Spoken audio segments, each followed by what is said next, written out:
Welcome to Andy and Ari on 3. We are back at Big 12 Media Days in Frisco, Texas. This is the Cowboys practice facility, Ari. This is the Star. So this is where Dak runs through some things. This is nicer than most college and NFL stadiums, but this is just where they practice. Yeah, and I went with the jean shirt today to fit in with the cowboy thing. Well, there you go. And not are you also overpaid and not really balanced in terms of roster? Because yes, that's them too. But also, the jean shirt might play on a interview that we may be getting today. Don't want to promise anything. Oh yeah, but be careful today. Anyway, yeah, no, it was a really productive day here at Big 12 Media Day. On Tuesday, we're back Wednesday. We're still waiting to see, as we're here live, whether or not Deion Sanders is going to show up. Yeah, but that'll be fun. No, I think we learned a lot, and we have a pretty exciting few topics to go through today. Oh yeah, it's very interesting because you told me this after watching Brett Yormark talk on the stage yesterday, the commissioner of the Big 12. You reminded me of 2 years ago when you were here and in Arlington, actually. Oh, right. Yeah. It was at Jerry World. Texas and Oklahoma were in their last year in the Big 12, and everybody was trying to make nice, but also everybody was trying to figure out what is the league going to be when they're gone. And you asked Brett Yormark a pretty pointed question. We actually have video of that question. The folks at Heartland Sports actually captured video of Ari asking this question. So let's hear that question, and then we'll talk about how different things are 2 years later. Texas and Oklahoma about the ferry. We're doing for a while in this conference. What challenges and opportunities do you see through everybody else's conflict for them? I'm not sure they've carried recruitment, but they haven't been in a championship game here for a couple of years now, and all the other schools have done an incredible job. So I'm not sure they've been carrying the recruitment. I mean, I love Texas and Oklahoma. Don't get me wrong. And like I said before, I got great relationships with them, but our schools are doing an incredible job in recruitment. Look at TCU's run last year. 80% of our teams made the bowl games last year. So everyone's in a great place. That wasn't your question. Where was your question? I'm 99% sure that was my question. Oh, that was your question. Did it not sound like you? What happened? Maybe I'm just nasally today. I didn't hear it. You were the one listening to it. Did he say that he wasn't sure that they were carrying recruiting? Yeah. Yeah. Okay. That was the answer to my question. That was you. So it must have been me. I should have known. Well, here's the thing. It was a legitimate question because you were asking about recruiting and roster building and here's talent the rough and not results. And remember, at that point, Texas hadn't won the Big 12 yet because they ended up winning the Big 12 that year. Obviously, they'd won it in the past, but they hadn't won it in a while. And then TCU had just been in the national title game. So it's maybe poor timing, but I think I want to take people back to Arlington 2 years ago and try to recall how just awkward it was that Texas and Oklahoma were even there, because at the time everyone knew they were leaving. Yes. So they were like at a party that they weren't really a part of. You know? It's almost like going to your ex's wedding. I don't know, like if that's what that, because like this is a celebration of the Big 12 as much as it is a preview. Exactly. And so I got up and like, here's the thing that you have to say about Brett Yormark. He is by far, Andy, the best showman of the commissioners. Would you agree? Yes. Yes. He's a very flashy. Yeah, and Gucci loafers, and he was in the NBA before this. He has the partnerships with WWE. I think he understands more than anything that marketability and reach is important, which is part of the reason why they were so gracious to us this week in terms of giving us the access that we've gotten. But when he was talking about how sturdy the Big 12 was, how bright the future looked. Like, while Texas and Oklahoma were carrying the banner, and when I say carrying the banner, not just from a blue blood standpoint, they were the only two programs. And it was funny to say because TCU did make the national title the year before, but the only two programs that had a conceivable chance of ever winning one. And they were recruiting at a level that you can see them winning national titles. And obviously, this is why we have Texas as our preseason number one this year, because they're still doing that. And so basically, I'm going to translate the question because go ahead. Question is, how can you make good on any of the promises that you just got done making for the last 45 minutes if none of your teams can recruit at a high enough level? Right. Like that was, it's just like, that was it. And by the way, you got to go back to NIL was just beginning. The way that we understood roster construction was changing to a certain degree. It hadn't been flipped on its head the way it is now. Yeah. So the thing that I think is interesting is, had the rules stayed the same, and nothing changed from an NIL perspective, I think this conference would have been cooked. This would be more similar to the American than to the SEC and the Big Ten. And I remember making that point a few years ago, Andy. I was just saying, like, yeah, dude, the Big 12 is power in name only. Yeah. And it doesn't mean that's not a proud conference, that they don't play good football in this conference. But the thing that you have to acknowledge about college football and the way that it used to be constructed was when there was a Power 5, every conference, including the Big 12, had tentpole programs that could step in and win a national title. Yes. You know, the Big 10, Ohio State, Michigan State was very good. I don't know if you would count them, but Penn State. Yeah. SEC, well, and the Big 10 had Wisconsin winning, 10, 11 games a year for a while. Had Oregon, Washington. Right. USC under Pete Carroll. Teams with high ceilings. And Big 12, I don't have to go through the whole ACC, Clemson. You get it. And the Big 12 was void of that. Right. And now we're in a system where the sport, like Yormark has done a tremendous job too, by the way.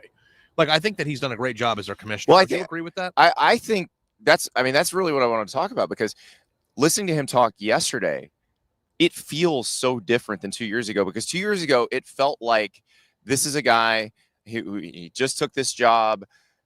He got dealt a pretty bad hand because you've got your 2 tentpole programs leaving, and you got to just say what you got to say. Well, here's what I wrote in the column. But that's not what's happened. Way I described it. 2 years ago felt more performative than substantive. Yeah. This year, because he's a performer, he did it again. He played a video. He bobbed his head. He did the whole thing. And as you're watching the video, it kind of put in perspective, like, yeah, the Big 12 didn't advance in the playoff outside of the bye week that one of the teams got. But it did accomplish quite a bit last year. The Heisman winner was from this conference. And also Arizona State probably should have beaten Texas. Like, so last year, the Big 12 we'd be looking I think we probably don't give them credit for the win, but we give them credit for being competitive against a team that was very competitive in the playoff. Had Texas not converted that very long fourth, was that the fourth down? Or it was 4th and 13. Yeah, 4th and 13. Maybe the entire discussion would be a little bit different, but the fact that Arizona State was in that position, Arizona State captured the attention of the entire country last year for 4 full quarters. Yes. But here's the thing, though. We both agree that Yormark's done a good job, right? Yes. In terms of like marketing, in terms of I felt like yesterday was night and day different from 2 years ago, because 2 years ago it was, what are they going to do now? And yesterday it was, here's how there's a path here. Yeah. But here's the thing. I keep asking you if we think Yormark's doing a good job. We both agree on that, but it's not what Yormark has done. It's what has happened to the sport. Correct. The Big 12 didn't change. The sport did. Yes. And like, so now when you look around, you actually do. So the Big 12 as it's constructed right now is a conglomerate of a bunch of teams that are all vying to be the best. Right. And you have a case, if you look behind here, of 16 teams that, I think 14 of them or maybe 12 of them have a real case this year. Yes. Yeah. Well, or 12 of them at least have a case of saying, hey, we can run this conference. Yes. So the question about this isn't, because here's what he said yesterday. Yeah. Sorry if I'm stammering. Oh, we've got the video. You want to hear it? Play the video of what, but I want to set it up. Okay. How important to not be the deepest conference, and how important is it to actually have 2 programs emerge that are national talking points annually? Okay, here's what he had to say about that. Yeah. Mitch Harper, KSL Sports in Salt Lake. I'm curious, you mentioned that you believe this is the deepest football conference in America. How critical is it, though, for your league to have 1 or 2 brands that emerge annually as playoff contenders in your viewpoint? Critical. I like how you stated that.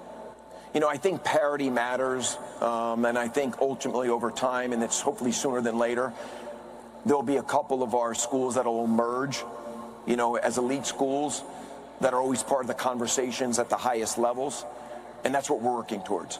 But it starts with parity and being competitive top to bottom, and I think we're there. And I think we're the best in the conference or in the country when you think about how deep we are, top to bottom. But I do believe that long term, you need certain schools to emerge to the top, and I think we're getting there. But great question. Thank you. It is a great question, and he's right. They do need it. It's funny because tentpoles.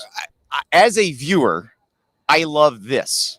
I love that I can look back at those helmets and say there's maybe 10 different programs that can win the Big 12 title this year. For the league to be healthy long term, I probably need to look back there and be able to identify 3 or 4 every year. And that's where the SEC is. That's where the Big Ten is. And that's honestly how it has to work, even though, those of us who like the anarchy would rather it be 10, 12 deep. But they do need those 1, 2, 3, 4 programs to emerge. About that, Andy. At one point in the not so distant past, the Big 12 did have 2 tentpole programs that could conceivably win a national title, and it was still anarchy. Like, I think the I think 2 things can be true. It was enough for it was crazy enough for Yormark to say, I'm not sure that's even true, even though everyone knew it was true. Yeah, because you had Texas recruiting at an elite level, but not developing at elite level, which they now do both. They now develop at an elite level as well. And Oklahoma maybe wasn't recruiting quite the same level as Texas and your Alabamas and Georgias and Ohio States, but they were recruiting at a really high level. But at least here's the difference, though.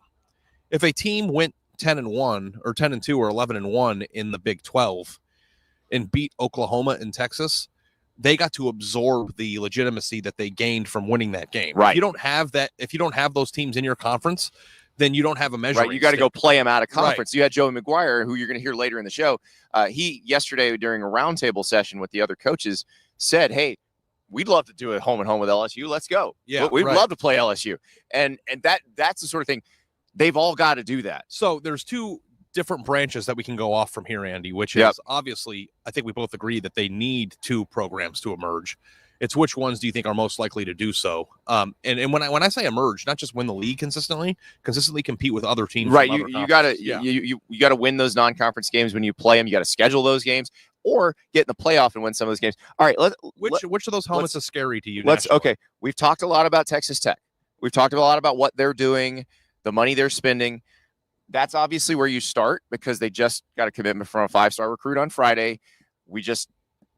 Our company just issued a prediction that the number 1 player in the class of 27, we think is going to commit to them. So that has to be where it starts because what do Mr. Stars matter? What does Mr. Stars matter say? That's the only way. The thing about this conversation is that you have to start at who gets players. Yeah. Okay. That's where it ends. Well, then we have another one that just got a commitment from a 5-star player, BYU. Right. BYU, I have definitely, and I don't know if we want to go into this, but I've changed my I was in drive 80 miles an hour on the highway mode. Yeah. And I hit it in reverse right in the middle of it. You had a nice chat with Kalani Sitake yesterday. Yeah. And I think that helped kind of crystallize your views on BYU and what that job is and how to recruit there. My stance on rich Mormon donors and the church revving up for NIL is still a pipe dream.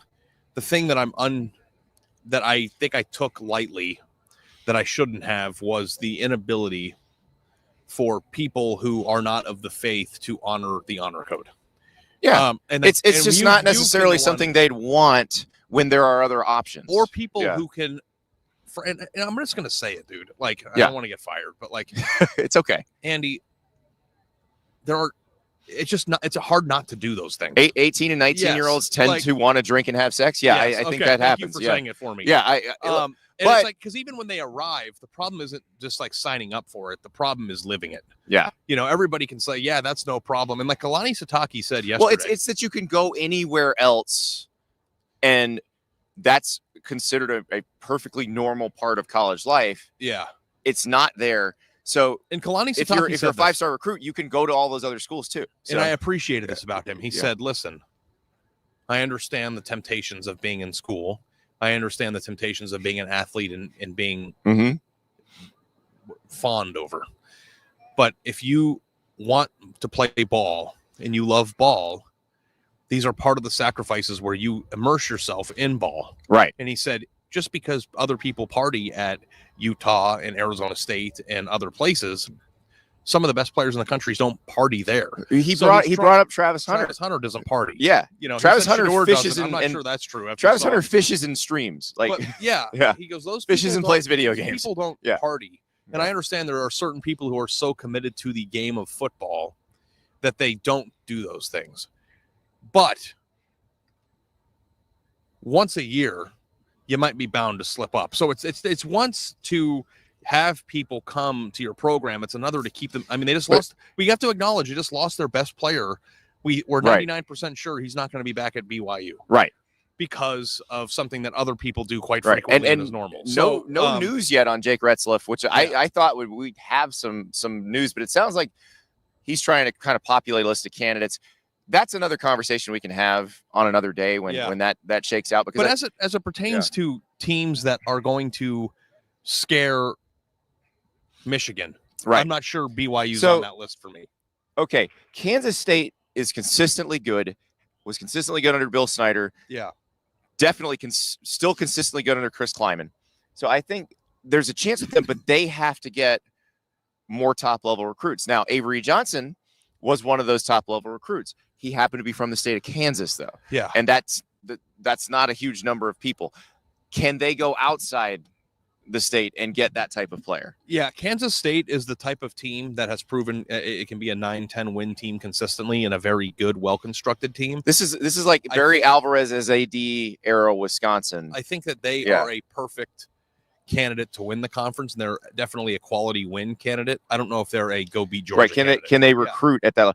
Okay. So I've got three on my list that I would pick as the front runners from a talent you go ahead. standpoint. All right. The other one would be Colorado. Okay. Yep. And Colorado is on that list temporarily as long as Dion is there, because Dion allows them and has proven that they can go out and get the caliber athlete. Yes. I think that there is a second gear to hit. We don't have to relitigate that conversation for the Speaking of Colorado, here come the Colorado players. Here they are.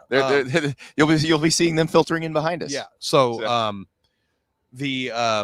that is one of the other teams that I think can do it, because to me, Andy, you do have to get the players, right? You have to get the players in order to do it. Yep. And it is funny that they're standing right there as we're talking about them. But it's awesome. We have gold watches or diamond watches and stuff. I love that. Are you nervous? Are you nervous that you might say something wrong? No, I'm being complimentary. So, yeah. That's the other team, and I think I'm going to try to get that watch on the show if we can figure out a way to do that. Oh, That's yeah. what I was thinking. So is that a Diamond AP? I don't know. We'll have to find out. But it's Julian Lewis, right? I'm 99% sure. It really looks like him, yeah. Yeah, and he's at Media Day, which is the most Colorado thing I've ever seen in my life. But like the other one would be Arizona State. Yeah. Arizona State is a huge alumni base. Mm-hmm. It's in a city that is clamoring for a winner. Yep. They're excited right now. Cool uniforms, Stadium Mountain. I don't know how to give you the Arizona State sales pitch, but if he can get the money flowing, especially with a lot of people coming from California to Phoenix, the population, the location, the coolness of it, I think that has a potential to be a scary. And we saw it happen last year. I've got two more. Would TCU be one? Actually, maybe I got three more. Because we just saw TCU make a national title game. The same things that are true of Texas Tech can be true of TCU. The same things that are true of SMU and the ACC can be true of TCU. Yeah. So I think TCU is one. Because Texas Tech fell out of the sky, Andy. Is there? I'm not familiar with the landman architecture or the landman family map. Yeah. But I'm assuming that TCU has some very rich oil donuts. Oh, 100%. 100%. Yes. I don't know about like the financial situations of some of the other places. Yeah. Let me give you two more. Okay. Utah. Okay. Utah is a place. One. Okay. I've done all these geographic studies in my career. That is Julian Lewis. Yeah. It's Julian. Caden Salter and Julian Lewis are together. By the way, they brought them both. It's incredible. So we're gonna have to delve into that later today too. But so Utah is one of the few places where there's a pocket of large human beings that tend to play football very well, and we can. There's a very good reason for that. The LDS Church, coming back to, we were talking about BYU, but the LDS Church does a lot of mission work in the Pacific Islands. So there's a lot of Polynesian people who move to Salt Lake City because they are Mormon, and there are a lot of good defensive and offensive linemen that grow up in that area. They don't all go to Utah, like Penei Sewell from there. Yeah. Went to Oregon. Yep. But if they can get the best of the big guys that live around there to stay there, how do you compete with Georgia and Ohio State and schools like that? You get great on the line of scrimmage. And you know what Utah reminds me of? Yeah. Utah at its height does remind second Barry Alvarez, Wisconsin reference. Mm-hmm. But here's the difference about this era. if you can still build your teams the way that those Wisconsin and Utah teams that were sturdy and Yep. tough built, Go get the skill, and then go get with the money. 3 skill players, because that's the thing. Yep. Covering all these Big Ten championships at Ohio State, they would play Wisconsin, and Wisconsin would, beat them up a little bit in the first quarter, and things would get good, and then all of a sudden it's like, oh wait, there's nobody can run that fast, or on the outside, there's nobody who can stop. But you can get those 2 or 3 guys. And if you get those 2 or 3 guys on a corner and receiver, because like even running back hasn't been an issue for those places. Both of those places have had amazing running backs over the years. Like you can unlock another level of athleticism that was impossible before. UCF's the other one. So flip what we just said about Utah.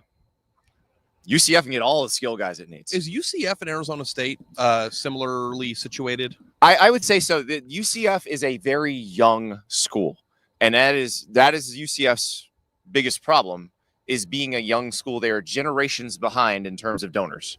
Like UCF is going to have a lot of donors in 60 years, but right now they're 2 generations behind all these other schools. Yeah, and but the entire concept, Andy, of building you can't build a blue blood. You can't, if you weren't relevant in 1950 or 60 and 70, you can't go back in time and change that. Right. So I don't like saying new blue blood, but can you build a new power?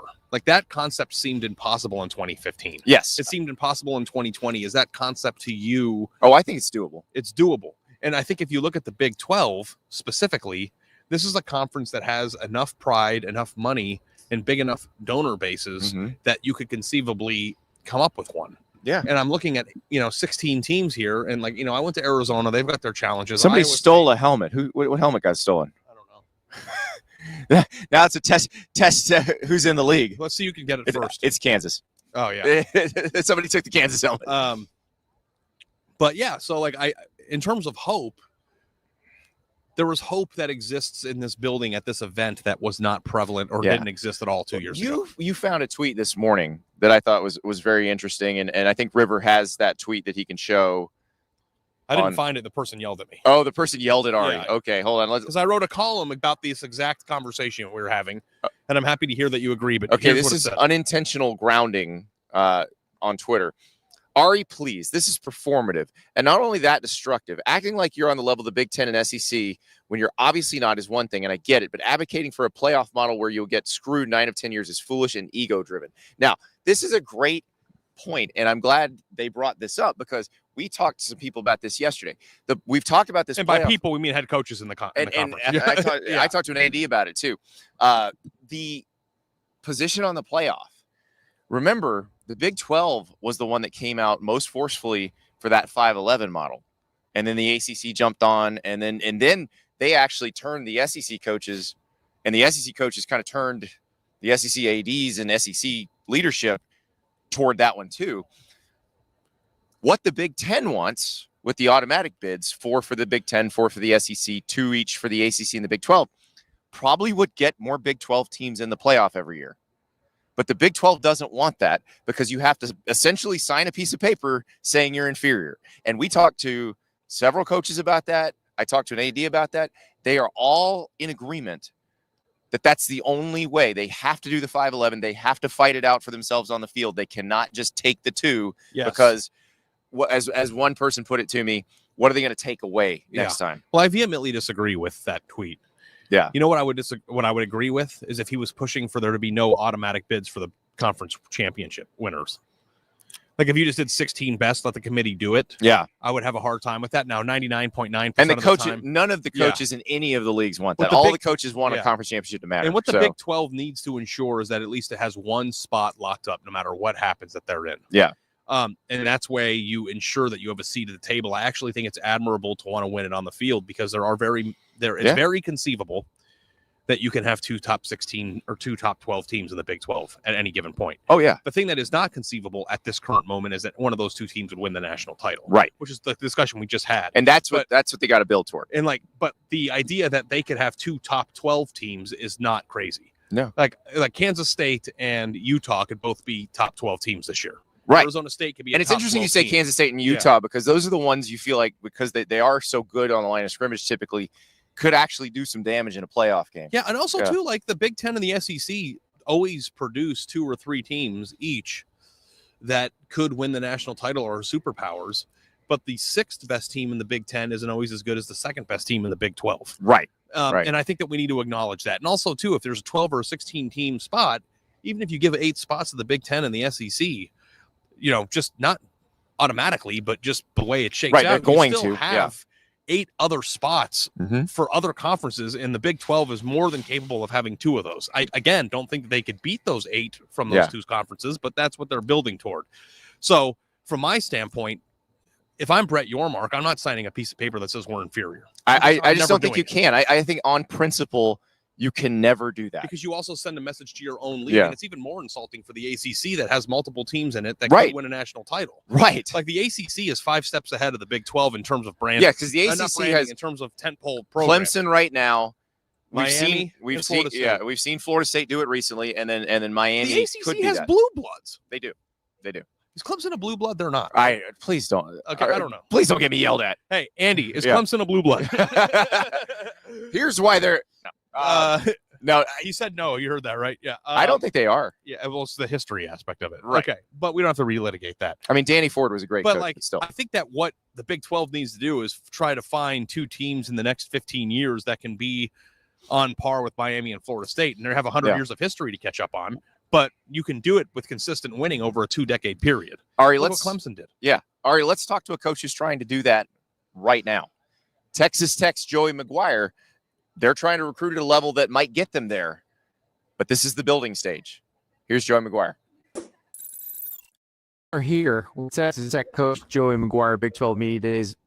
Joey, I know you can't name names at this point, but you guys have been in the news quite a bit recently. And we've talked about this in reference to your portal class this year, but it seems like you are trying to change the program trajectory through recruiting. And is it different when you're recruiting a little bit different caliber of player, or do you do it the same way? No, well, I think you start by doing it the same way. Because at the end of the day, whenever you're talking to parents and you're talking to these players, they got to know who they're coming to play for, and what's important to them. But the time, to give you an example, Sunday is usually the meeting that I have with the parents, and everybody was in that meeting before.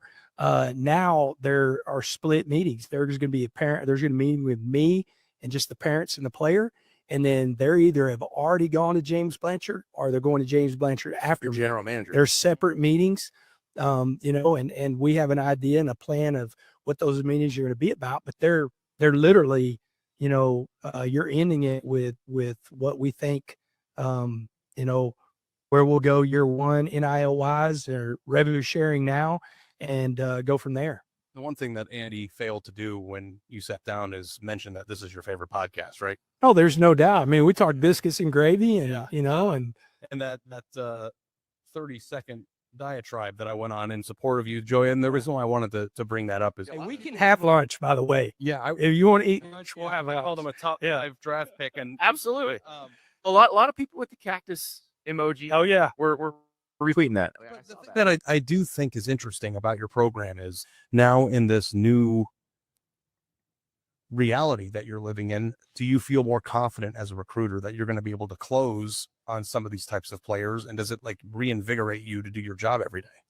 Man, I love my job. So I don't know I can't imagine doing anything else. But the one thing I do think, and you said it, there's some stuff that we have done that have equalized the field. We have the best facilities in the country.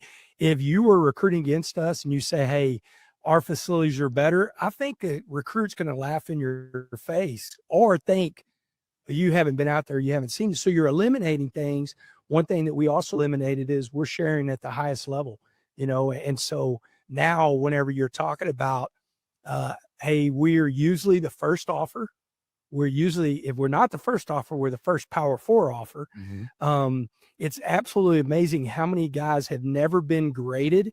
And then by the time they are graded out, they're, 4-star or 5-star. Zach was there at the beginning. Yeah. And we're in the beginning. We do that because we want to make those relationships. But now whenever somebody says, well, we're going to do this NIL wise, we're going to match it or we're going to be better. And that eliminates us losing some guys that we were in on from the beginning, had a great relationship with. But this is real money, guys. Like, for people to be upset about this. This is life-changing money. I had a conversation yesterday on the plane out here with Cole, my safety that transferred from North Dakota State. He said, Coach, do you realize that I'm making more money than my parents have ever made at their highest? And you probably can add up the 5 years at different times in their life. And so it's life-changing most. So, and that's the thing. I know people don't like that because they say, well, I didn't get that. And I get it. Yeah. But I also think, I told my wife this. I said, you think about this NIL stuff, and I'm not talking about the big time guys. I'm talking about the guys that are making, a good 5-figure number. Like if they get out of college and they can put a down payment on a house, it will change the trajectory of their entire life. Especially during the current economic state, where buying a house is harder for people of that age than ever before. But I'm curious because you talk about this where you're the first team in a lot of times. Yeah. How tough were those phone calls? And I know you've gotten a lot of them. Of Coach, I love you guys, but all these other guys have come in. I'm out.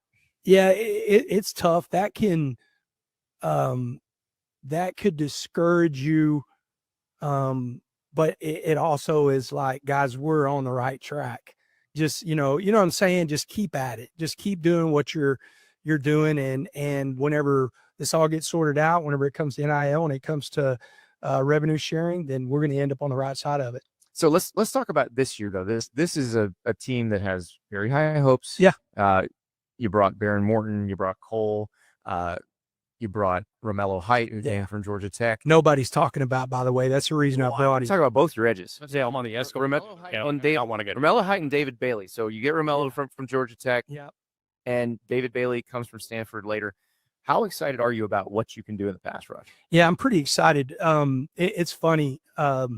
James Blanchard, whenever David Bailey, whenever all the stuff happened at Stanford and it comes open, he comes to me and I'm like, well, I feel good where we're at and everything. And I said, what do you think? And he goes, what would the Philadelphia Eagles do? They just draft another defensive lineman. And when he said that, I started laughing. I said, then go get him. And that was my exact. Now, this one didn't play for Georgia, unlike the Eagles. Right. Like literally, I was sitting there when he said that, and they're playing against the best quarterback in the world, and they don't have to blitz and can still pressure in the Super Bowl. And it can do a lot of things for you defensively. So I'm really excited because, we have that edge guys. We got 2 really good edge guys coming back from last year, Charles Esters, Trell Tillman. And then we add in the interior guys to where we have guys that we brought in, Skylar Gill-Howard, H.A. Holmes, Lee Hunter, but Duda Banks is back. Jaden Cofield's back. Braylon Rigsby's back. Like, we have some real depth and some dudes in the D line. Yeah, I was saying, I saw Height on the escalator and I just ducked. I didn't want him to hit any Height. I got those. He's a great kid too, man. It is, and the body types are different. Yeah, that's the whole thing, Andy, for them. Right. Yeah. Exactly. And you guys have been recruiting that. Right. And now you're landing that, and now you're having 4th and 5th year versions of that. And that feels a little bit different. Yeah, it's exciting. And then what I do think is happening too is now my guys that, let's say my year 1 full class. I mean, my year 1, I've got great starters, Ben Roberts, Coy Aiken, Sheridan Wilson. I mean, we've got some really, really good guys. And I'm probably Mo Horn, a corner for us that played really well with us last year. If he didn't get hurt, we may win the TCU game. And so you got those guys, then you turn around and now you got your 3rd-year guys like Danny Seal, who's grown up in the offensive line. We've got some real length of some redshirt freshmen that we've been recruiting out of high school. So you've got a mixture of those guys where we've gotten bigger as a team, and then those 4th and 5th-year guys out of the portal. We had a conversation on the phone, Joey, about a month ago about how the NIL presence changes your job description. Yeah. You signed up for a job, and obviously every coach signs up to win at the highest level. I'm not discounting that at all, but your job has changed in terms of what is being demanded of you. I wrote a column. Hopefully the people listening read it, but if they didn't, I'm asking. I read it. Yeah. That's what I do. Yeah. He doesn't even read it. But I wanted to ask you on the show, how do you deal with hearing well, if he doesn't do this, he's out. Or Yeah. if he doesn't make it to the playoff, then we got to find somebody else. When you've, by all accounts, won as much as Mike Leach did. Yeah. How do you quantify that or deal with that in your own head going into a season like this? A couple of things. We created it.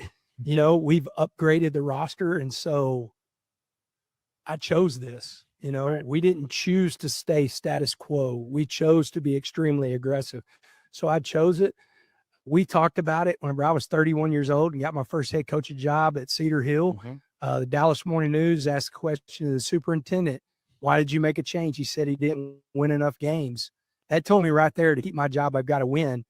And at the end of the day, and I've said this all day, I would rather be where I'm at than be the program that's hoping that everything goes right to just become bowl eligible. Just to tread water. Like, just to be that. I'd rather be on the other side, that we feel like we've got a great opportunity.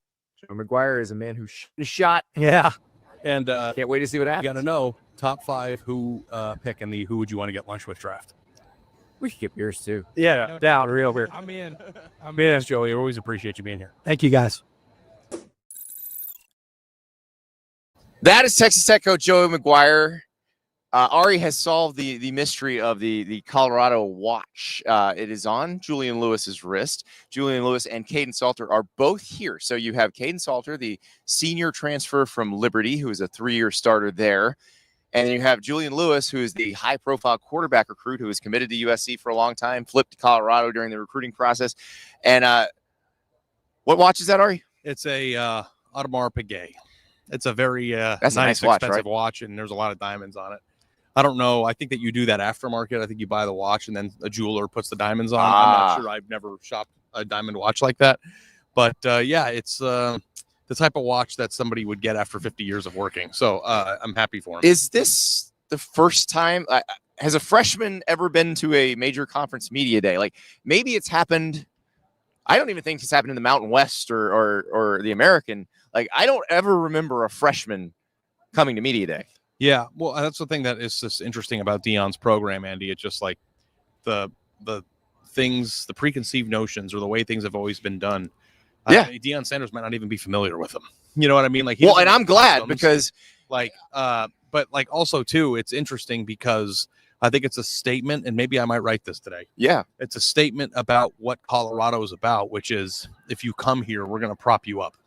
Yeah, it's a statement. We're going to support you. We're going to build your brand. That's and that's what you do. Like, it might be a little bit more difficult for a place like Georgia to do it when they bring in 5 of them, a year. But and the other problem is Georgia probably has a couple of first round draft picks who are going to be first round draft picks next year. Yeah, who you want to bring instead. But going out and getting an elite level quarterback who can get that watch is the appeal of what Colorado is selling. So, and you know what? Also, I'm going to go to my computer. I'll be right back. Here's the thing. Like, Oklahoma State has a 3-4 man quarterback competition. They brought 0 quarterbacks. Yeah, they brought fewer players than anybody else. But you should bring Colorado has these 2 guys. They may both play. They're both here. You should bring the people who represent your program, regardless of year, playing time, all that stuff. Yeah. If there are who are people talking about when they're talking about Colorado? And that's who's here. You bring the people who I did think they will brought make their people punter talk too, about your program. But he's good, though. Yeah. Yeah. Okay, so that's the secondary debate. How good does your punter have to be to come to media day? Did Iowa bring I don't think the so. punt god, Torrey, when he was there? Because Not that I also, recall. that dude was the best interview ever. We got him at the Senior Bowl. Like, that's a huge miss by Kirk Ferentz and company, not bringing him to media days every year. If there's any kicker that deserves to go to media day, it's Bert Auburn. Well, maybe he'll go to ACC media days. I don't know. Who knows? But no, I appreciate that, and also too, you're building Julian's brand, but you're also showing prospective prospects of, hey, can I be old guy yelling at Cloud? Yeah, he doesn't deserve the watch. But I'm kidding. No, but he hasn't earned it yet. What happens if he's not good? You know what happens if he's not He good? doesn't Then come he's next not year. good, right? Like, it doesn't matter. Like, yeah. Then he doesn't come next year, and there's a new 5-star freshman with an AP on his wrist. Right. But I do love that. Like, that's the token too. It's almost like, it's like the Colorado letter isn't for your jacket. It's just you get a nice diamond blinged out watch. Wasn't the Julian Lewis sitting there while Shador hands him the keys. Wasn't that the first handing him the keys recruiting photo we saw? Now everybody does that. Yeah. Well, the handing the keys, handing the watch. There, I can't think of a more appealing thing for a 17-year-old kid who would you rather have the keys? You realize I'd rather have keys. You'd rather have keys? You think that watch is worth more or less than your truck? It's worth more than my truck. Yeah. But, I'm going to sell it and buy another truck. You can sell the watch, buy the truck, and then buy a bunch of lottery tickets. I mean, I don't know. Exactly. But now, here's the other piece of that. If you're Caden Salter and everybody's paying attention to the freshman, that doesn't bother me. Like, Caden Salter's job, let his feelings which be he's hurt. getting paid for, is to go win the starting job at Colorado. And if this bothers him, I don't know if it does. We'll have to ask him later today. But then okay. Beat him out. Yeah, beat him out. And guess what? If you win a lot of games and you're really good at football, you will have plenty of money and plenty of admiration. And Caden Salter has won a lot of games. Now he has to prove he can do it at this level. So I love this. I love this. I can't wait to go talk to these guys. Yeah, no, it's going to be great. I'm happy to be here. And we're going to get a lot of coaches today. Our hope at the moment is that we get Deion Sanders on the show. I don't know if that's going to happen, and I'm sorry if I bit off more than I could chew there, but we're going to try. We're going to do the best we can. But that's what we're doing here, and I'm going to try to write some stuff. I'm sure Andy will too, and thanks for being here, and I thought it was a good show. Oh yeah, here we go. Let's the Bud Light commercials. Here we go. Well, there's a Pop-Tarts bowl stand over there. Yeah, I guess Pop-Tarts is also sponsoring the game in Ireland, the Farmageddon game between. Yeah, let's ask the audience here. State. Is it bad form if they have Pop-Tart boxes as a prop for advertising? Unopened Pop-Tart boxes. There's like 10 of them over there on the table. Go open one of them and just eat a Pop-Tart. Because I didn't eat the breakfast. Come on, Andy. let's walk with me. Oh shoot, I can't There's do a that. Human being over there taking pictures of it now. See, like that's the thing. There, people are taking pictures of. I'm going to turn the camera to where it is. Okay, so I'll go over there. Right there. Go, Ari. I'm zooming in. Ari's going. I wonder what flavor he's going to pick. These are both frosted varieties. I think you should. Can you bring me one? There's 2 in a pack, There's two in the foil. Yeah, I'm going to need one of those. I mean, close the tab on the box. What are you, an animal? Were you raised in a barn? Oh, perfect. Perfect. All right, we're good. Beautiful. Ari's coming back over here. He's got the goods. Which flavor is that, buddy? That one is the roasted. Ari just said it's the roasted something or other. Strawberry blueberry one. The other one was hot fudge sundae. Oh no, this is tremendous. Now, I haven't asked. We haven't had this discussion. Are you a eat it raw Pop-Tarts kind of person? You'd rather toast it? My son is a non-toast one. Like he's a just go right out of the pack. Sorry, I don't have my mic. The outside of them where there's no icing, not for me. If I could go like this and just take that. Oh, the non-frosted Pop-Tarts are for savages. But like you take the ends off because when it's not toasted, there's no flavor to the other outside of it. This is elite though. This is an excellent Pop-Tart. I got the right one. All right, we're gonna eat some Pop-Tarts. We'll go talk to some players, talk to some coaches, write some stuff. Maybe talk to a billionaire. Just who knows? Throwing that out there. We'll talk to you tomorrow.